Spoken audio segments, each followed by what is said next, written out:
Selamat pagi teman-teman, kita berjumpa lagi dalam video modul yang ketiga ya, masih tentang change management atau corporate transformation process.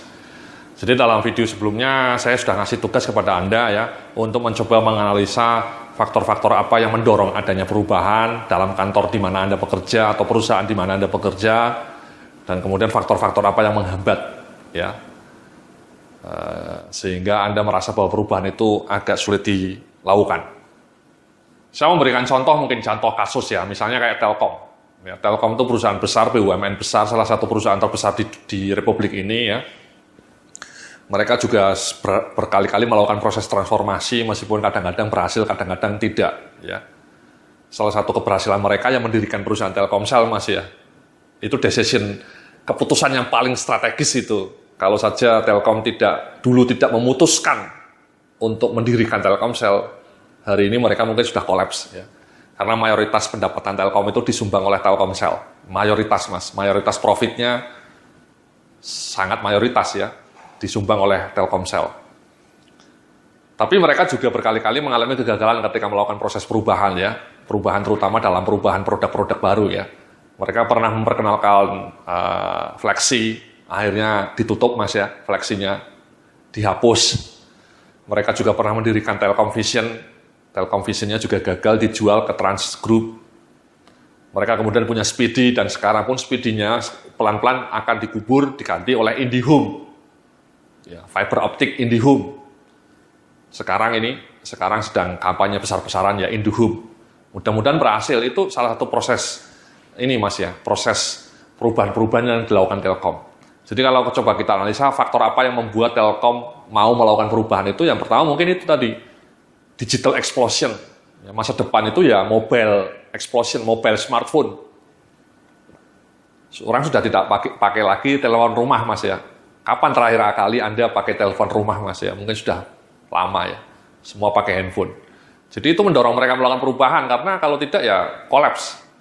Yang kedua mungkin direksinya sudah aware mengenai perubahan ya. Ada komitmen yang tinggi dari direksi Telkom untuk melakukan perubahan.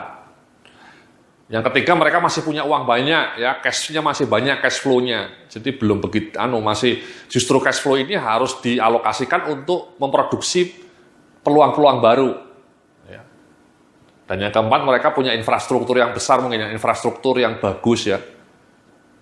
Itu 4 yang menunjang mereka untuk melakukan perubahan ya. Komitmen top management, uangnya masih banyak, ada peluang masa depan digital explosion, mereka punya infrastruktur yang bagus. Tapi faktor yang menghambat mungkin juga ada banyak ya. Mungkin yang pertama birokrasi Mas ya, karena Telkom itu besar. Biasanya kalau perusahaan sudah besar itu birokratis. Ya banyak silo-silo, banyak kerajaan-kerajaan kecil. Jadi lamban, tidak gesit seperti startup yang kecil ya. Perusahaan yang besar kayak Telkom itu lamban biasanya. Yang kedua ya tadi, karena birokratis juga tadi komunikasi antar divisinya mungkin tidak smooth. Ya, divisi pelayanan IndiHome-nya mau bergerak maju, tapi di cabangnya atau mungkin layanan produksinya, outsourcing-nya itu kurang bagus komunikasinya, sehingga menghambat perubahan. Yang ketiga mungkin juga sebagian karyawannya sudah umurnya di atas 50, ya 45 tahun ke atas ya. Jadi sudah comfort zone. Jadi itu Mas, birokrasinya mungkin, budaya kerjanya birokratis, ya. Kerjasama antar divisinya kurang smooth, karyawannya mungkin sudah comfort zone. Itu yang membuat faktor-faktor yang menghambat perubahan. Dalam hal ini kasus di Telkom. Ya. Nah, terserah ya, saya di perusahaan Anda seperti apa. Mungkin mengalami hal yang sama, ya, atau ada yang berbeda. Ya. Nah, di dalam halaman berikutnya Anda bisa lihat nih, di halaman 13, di slide 13. Jadi force fit analysis model itu kalau bisa ya tadi, faktor-faktor yang mendorong perubahan ditambah, dimekarkan, di adding gitu ya. Kemudian yang menghambat di reduce. Ya. Bagaimana caranya supaya birokrasinya menjadi lebih cepat, ya dilakukan deregulasi, dilakukan downsizing, atau re-engineering supaya tidak birokratis. Kemudian kalau bisa arahnya kalau yang menolak, yang tidak suka perubahan, selalu dipersuasi supaya bisa mendorong perubahan. Karyawan-karyawan yang sudah comfort zone dipecut. Ya. Karyawan-karyawan yang sudah comfort zone, yang status quo itu dipecut. Kalau Anda tidak berubah, nasib Anda bisa seperti Kodak, ya, mati. Kalau Anda tidak bisa berubah, Anda bisa seperti Nokia. Ya. Bahkan perusahaan segede Nokia juga bisa mati. Ya. Kalau mati ya di layoff kan, di PHK, semua rugi. Ya. Nangis, penghasilannya habis, Mas ya. Oke. Nah, di dalam slide berikutnya ini, di slide 14 ini, Anda bisa melihat apa yang kita pahami sebagai sebuah analisa untuk memahami resistensi individu. Ya. Kenapa sih individu-individu secara psikologis kadang-kadang menolak perubahan?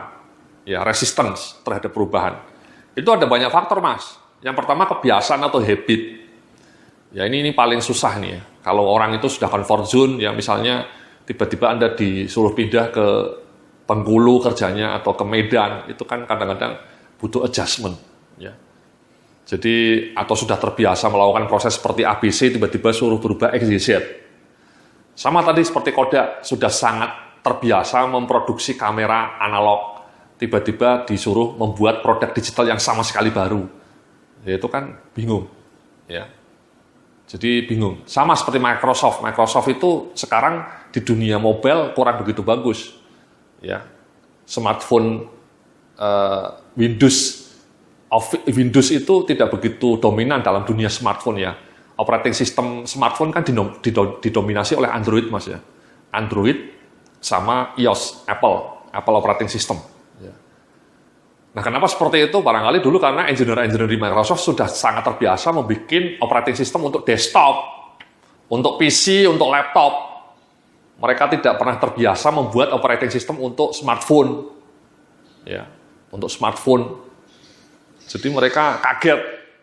Ya, tidak maulah berubah, tapi akhirnya dipaksa, akhirnya berubah. Yang kedua, ketiga, keempat nih sama ini Mas ya, faktor ekonomi ya. Anda takut kehilangan pekerjaan sehingga resisten terhadap perubahan. Ini memang nyata Mas ya. Kadang-kadang perubahan membutuhkan downsizing, ya, layoff, re-engineering, sehingga pekerjaan Anda hilang. Dan kemudian sudah. Ya. Contohnya beberapa waktu lalu misalnya ada rencana merger antara Bank Mandiri dengan BTN. Ya. Ya, ditolak. Ya, itu barangkali penolakannya ada banyak faktor Mas ya. Tapi salah satu faktornya mungkin juga tadi ketakutan akan kehilangan pekerjaan. Kalau sudah di merger kan banyak posisi yang redundant bisa di-dismiss Mas. Sehingga beberapa karyawan mungkin harus kehilangan pekerjaan. Ya, faktor ekonomi, job safety. Atau khawatir terhadap ketidakpastian. Ya. Dan kemudian tadi persepsi yang a priori. Ya. A priori itu merasa bahwa arah perubahan ini mungkin tidak sesuai dengan keinginannya. Ya. Sekali lagi tadi, a priorinya itu juga dipicu oleh rasa ketakutan kehilangan pekerjaan atau ketakutan kehilangan kekuasaan, sehingga a priori. Kemudian menolak perubahan itu.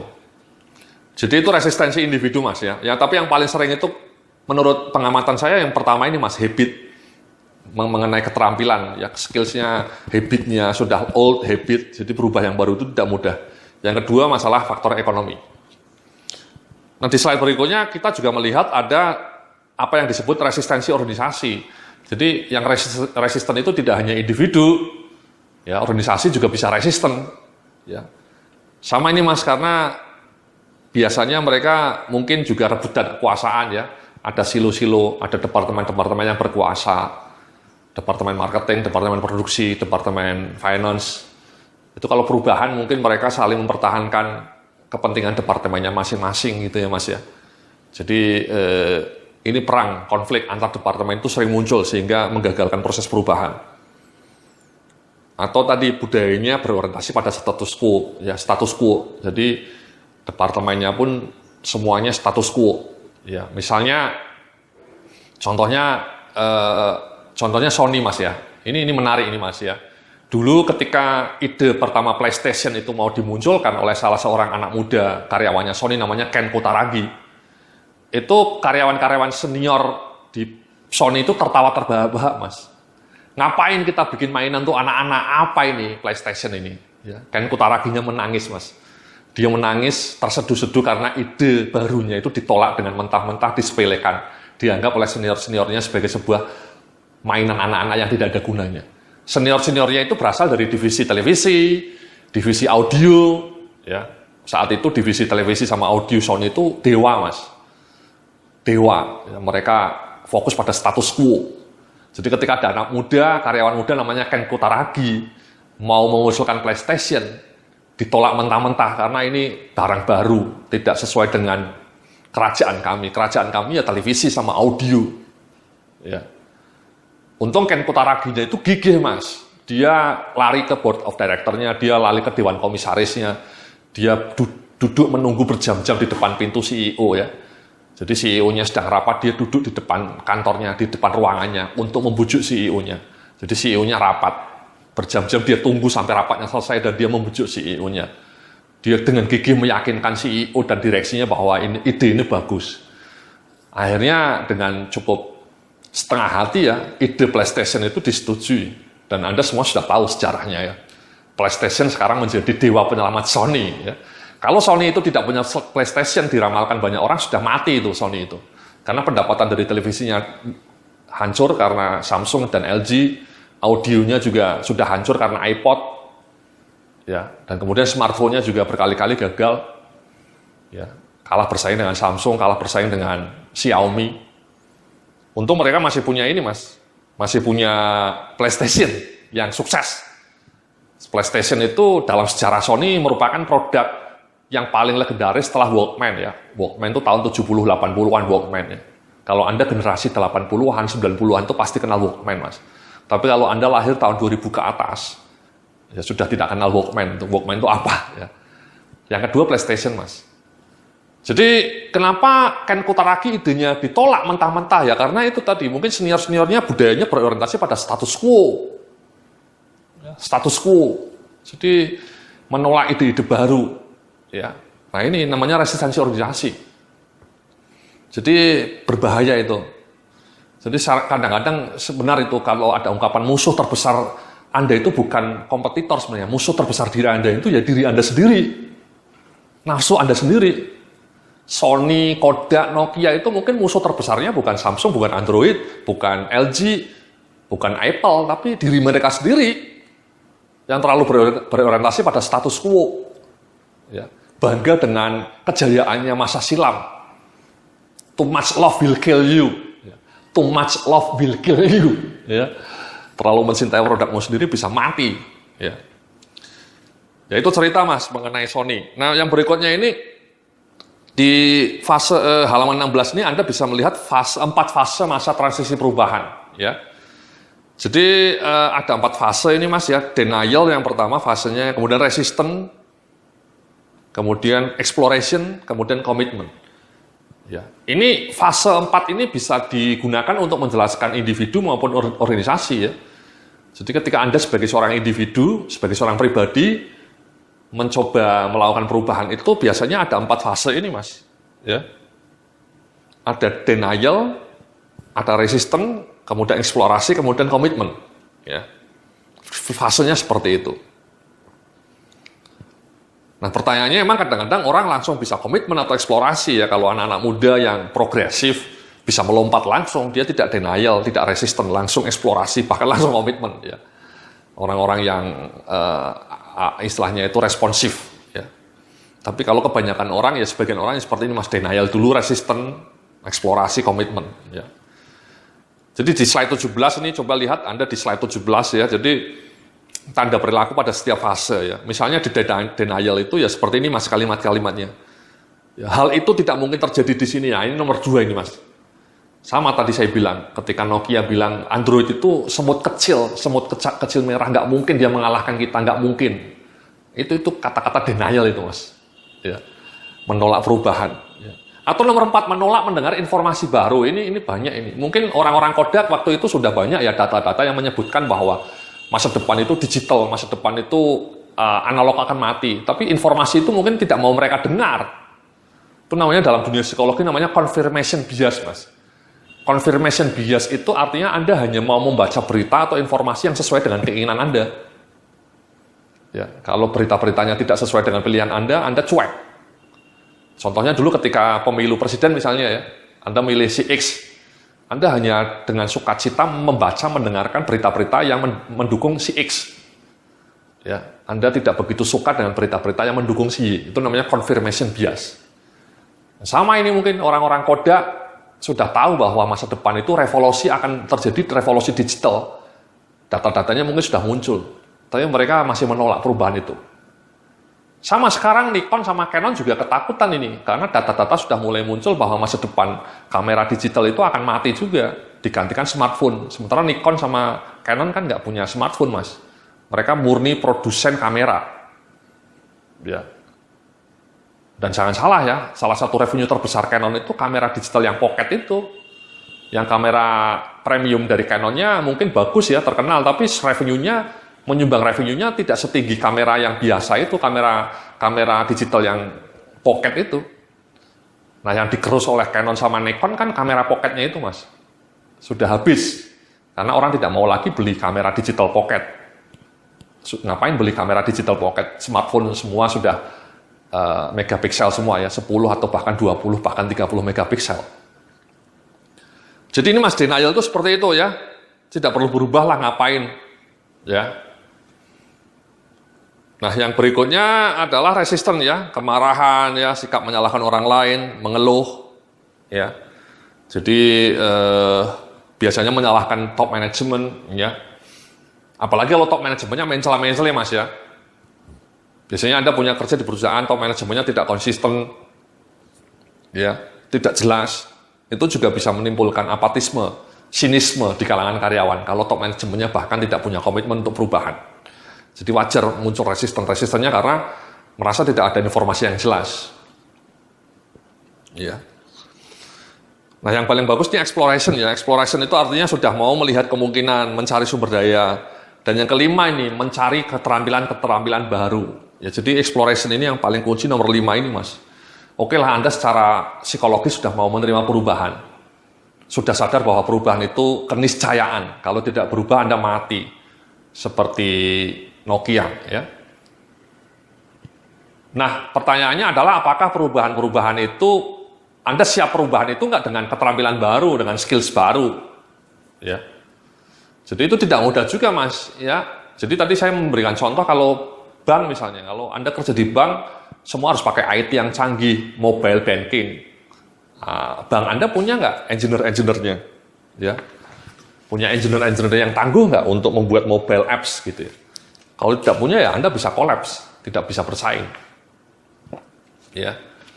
Persaingannya bukan dari Indonesia saja, dari Cina, dari Vietnam, ya. Jadi keterampilan-keterampilan baru. Ya. Contohnya lagi adalah misalnya sepeda motor ya, dulu sebuah kisah yang menarik juga ini ya. Dulu pernah Honda hampir kesalip dengan Yamaha ya. Yamaha dulu pertama kali pionir yang memperkenalkan sepeda motor skutik namanya Mio, Yamaha Mio, dan booming mereka. Pada saat itulah baru pertama kali dalam sejarah 30 tahun sepeda motor di Indonesia, Yamaha itu nomor 1 penjualannya ya, gara-gara Mio itu. Honda sadar itu, mereka terlambat ya, mereka terlambat. Nah, beruntung mereka sadar dan bisa mengejar kecepatannya dan akhirnya mereka merilis sepeda motor skutik baru juga. Itu terjadi karena memang Honda memiliki keterampilan yang oke untuk membuat sepeda motor skutik. Ya. Bayangkan kalau mereka tidak punya expertise untuk membuat sepeda motor skutik, mereka bisa ketinggalan jauh dari Yamaha, ya, dari Valentino Rossi, ya, sama Jorge Lorenzo. Jadi keterampilan baru ini kunci, Mas, ya. Sama seperti Telkom tadi, ya. Telkom mungkin mau berubah, mau menjemput mobile digital, tapi mindset-nya kan beda itu, mindset digital dengan mindset analog itu beda, Mas. Mereka mungkin sudah terbiasa pakai kabel tembaga, teleponnya sekarang bikin fiber optik. Ya, fiber optik kan tidak mudah, Mas. Dibutuhkan teknologi yang berbeda dengan kabel tembaga.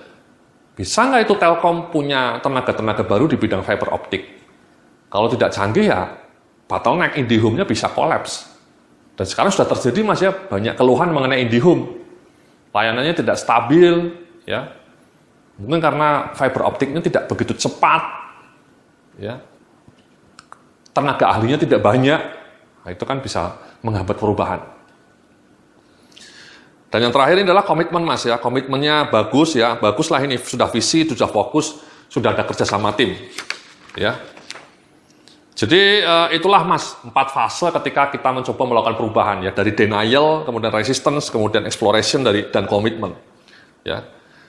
Dari pengalaman kita memang kita melihat bahwa masing-masing fase itu biasanya akan dilalui.